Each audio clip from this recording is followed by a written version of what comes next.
কুত্তাটি এখানে ক্লান্ত হয়ে ঘুমাতে আছে, কিন্তু এই মোরগটি জোরে জোরে ডাকার কারণে সে ঘুমাতে পারে না। কুত্তাটি বিরক্ত হয়ে সাবান দিয়ে মোরগটিকে ঢিল মারে, আর এই সাবানটি মোরগের পেটে চলে যায়। কুত্তাটি আবার নিশ্চিন্তে ঘুমাতে যায়। অনেক চেষ্টার পর মুরগিটি একটা বাবল ফুলিয়ে কুত্তার কাছে পাঠিয়ে দেয়।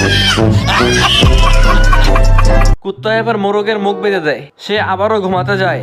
তখনই মোরগ ইংরেজি মারাও দেই। কুত্তা এবার মোরগটিকে বাক্সের মধ্যে বন্দি করে দেয়। বাক্সের ছিদ্রটিকে এবার কাঠ দিয়ে আটকে দেয়।